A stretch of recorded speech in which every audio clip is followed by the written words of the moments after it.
আজকে ছিল সরস্বতী পুজো, তাই দুজন মিলে সুন্দর করে সেজেগুজে রেডি হয়ে বেরিয়ে পড়েছিলাম ঘুরতে।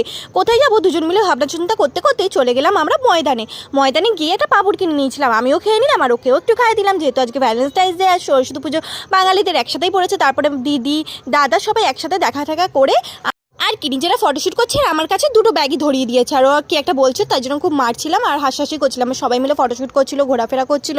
তারপরে একটু ভ্যালেন্টাইন্স ডে একটু ভালোবাসা তো হতেই হবে, তাই না? তার জন্য একটু ভালোবাসার হাগও দিয়ে দিলাম ওকে। তারপরে এদিকে দেখছো তোমরা ফটোশ্যুট করছে, ইয়ে ভগবান এইসব কে দিয়ে দিয়েছিস তুই। তারপরেই জানো না, এই করতে করতে একটা বাজে ঝামেলার মধ্যে আমরা সেদিনকার পড়ে গেছিলাম। রাস্তায় একটা বিচ্ছিরিভাবে ঝামেলা, তাই জন্য পুলিশ কেস করতে হয়েছে। পুলিশও আসলো। তারপরে ওখান থেকে বেরিয়ে আমরা চলে এসেছিলাম সোজা প্রিন্সেপ ঘাটে। এত পরিমাণে ভিড় ওখানে আমাদের একটুও ভালো লাগেনি, মানে একটুও না। মানে তারপরে প্রচণ্ড পরিমাণে খিদে পেয়েছিল, তাই ওখান থেকে একটু চাউমিন নিয়ে নিয়েছিলাম। আর চাউমিনটা এত পরিমাণে বিচ্ছিরি খেতে ছিল। তারপর ওখান থেকে বাড়ি চলে আসলাম, রেডি হয়ে ক্যাফে লজি খেতে গেলাম। আর আমরা খেতে থেকে আর তোমরা ততক্ষণ আমাদের চ্যানেলটা সাবস্ক্রাইব করতে থাকো। চলো